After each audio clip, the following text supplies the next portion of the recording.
It is becoming increasingly difficult to separate ourselves from video games. We welcome them into our homes from the invention of game consoles, into our bedrooms following the rise of PC games, and into our palms after the iPhone's release. As the popularity of mobile gaming increased, gacha games rode this wave.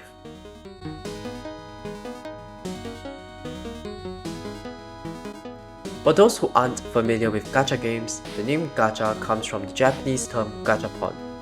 These are vending machines in Japan that disperse toys to children. In gacha games, you have to pull for units or equipment from a banner, the same way you pull for toys in a gachapon.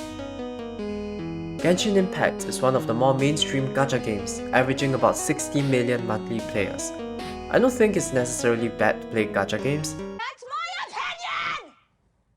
opinion! However, these games cause major problems for adults who are financially irresponsible and children who haven't properly grasped the concept of money. When we look at it from an outsider's perspective, Genshin Impact has generated $3 billion to date, but the game is completely free. It's free real. Where's this revenue coming from? It is quite rare to see gacha games without in-game transactions. In-game transactions are an exchange of real-world money for in-game currency.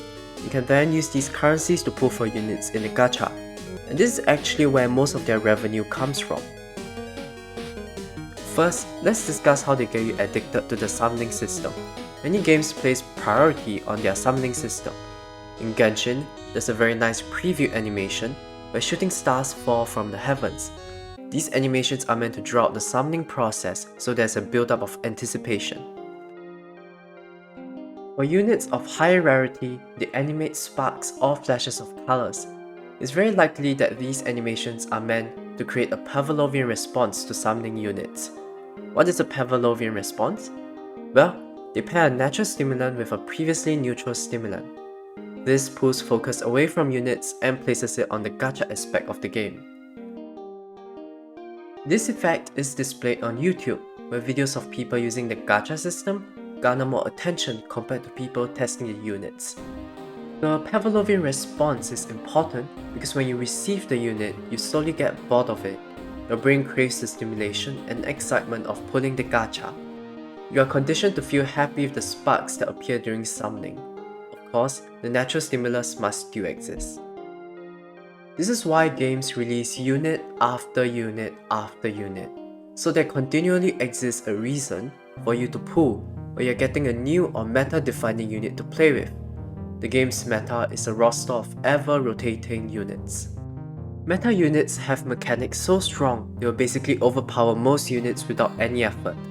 This provides an easy solution for players to win in the game.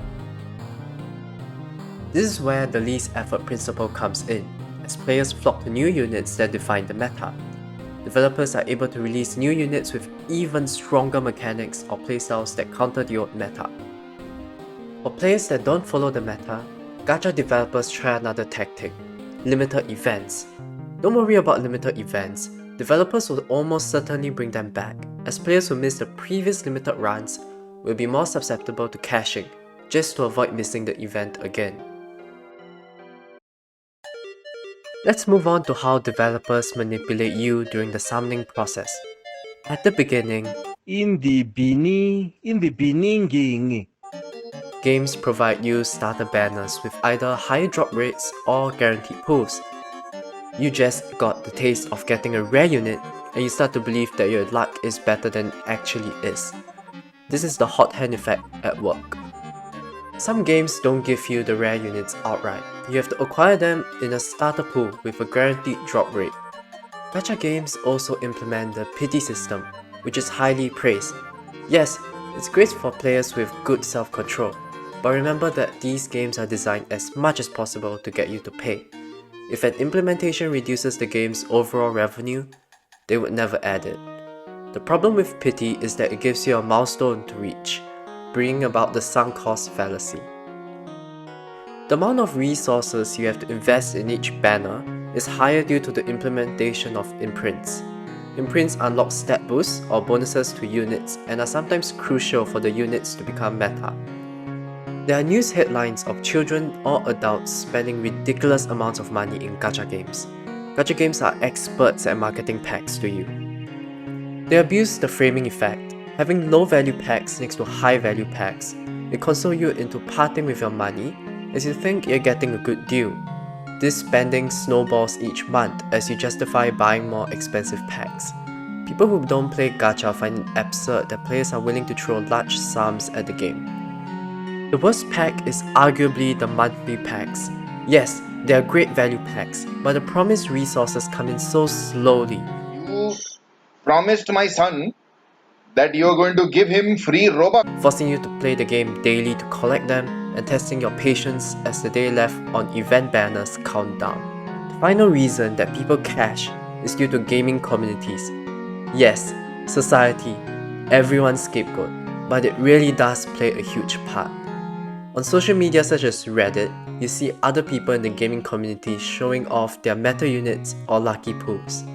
I've seen some people I know get bullied into spending money and pulling.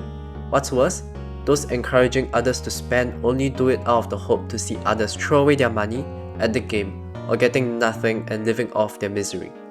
I get that these games are fun to play and there's a huge community for you to interact with.